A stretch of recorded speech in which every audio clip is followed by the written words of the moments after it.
नमस्कार बंधुगण welcome to education point channel. तेज बंधुगण आपण फोन द्वारा न्यू वीडियो बा न्यू वैकेंसी बा न्यू रिक्रुटमेंट नहीं कि आसी आम ओडिशा जो रही बहुत बड़ रही वैकेंसी रही जोटा आप देखिपे ओडिशा अतिथि अध्यापक अध्यापिका वैकेंसी आसी जाइए जो रही different teaching post different subjects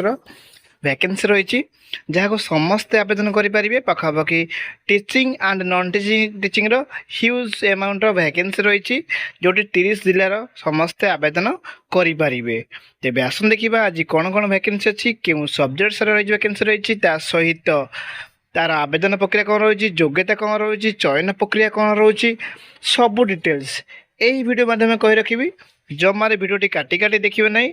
वीडियोटी शेष पर्यटन देखिए सब डिटेल्स जानीपारे जो देखिपे आप जूनियर अध्यापिका अध्यापिका जहाँ को आम संक्षेप कहले PGT post post teacher post कहींपर सहित टीजीटी पोस्ट रही अनेक गुड़िया पीजीटी पोस्ट रही जोटा रही arts and science different stream रही वैकेंसी जो कहीपर ऑल सब्जेक्ट वैकेंसी कहीपर कारण बहुत सारा डिफरेंट डिफरेंट सब्जेक्ट अनुसार वैकेंसी रही आउ नॉन टीचिंग पोस्ट रही जो ड्राइवर पियोन वार्डन यही अनेक वैकेंसी रही। तेज आसन देखा ये सब वैकेंसी योग्यता कौन रही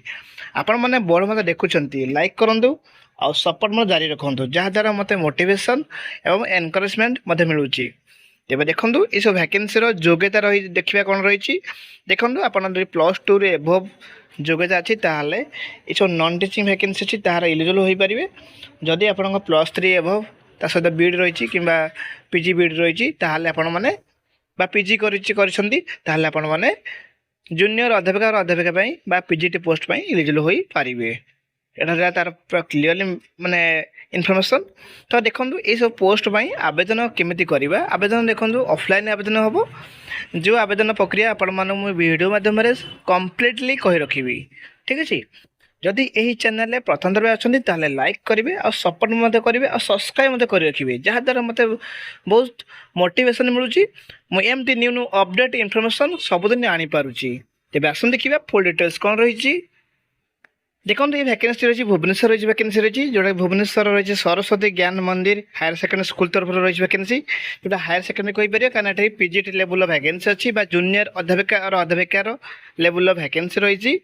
जो रही फैकल्टी आप देखिपारे फिजिक्स केमिस्ट्री आईटी सहित बायो रही बायोलोजी कहे इंग्लीश रही ओडिया रही कारण बहुत समय पिला डाउट हुए ओडिया सब्जेक्ट वैकेंसी आसुनी देखो आपण मुझे न्यू वैकेंसी नहीं आसी सहित टीजीटी अनेक वैकेंसी अच्छी बीएससी जो पीसीएम आ सीबीजेड रही जो मैंने बीए विथ ऑनर्स थी से समस्ते एलिजिबल हो पारे ठीक अच्छे। तो देखो जोटा फैकल्टी पीजीटी देखो जो मानकर टीचिंग एक्सपीरियंस अच्छी से अधिक प्रिफरेन्स मिल मार्केटिंग एंड एडमिशन इंचार्ज देखो एनी ग्रेजुएट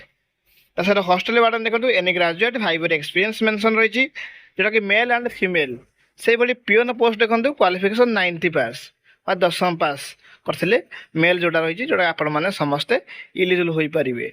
यापर ड्राइवर पोस्ट देखो 5 year एक्सपीरियंस केवल मेंशन रही समस्ते एलिजिबल हो पारे। यार आज वैकेंसी थी तो यापर आउ कि डाउट हुए रिगार्डिंग ताहले आपण मैंने कमेंट बॉक्स में कहींपारे। वीडियोटी भल लगे लाइक करेंगे आ सपोर्ट जारी रखिए।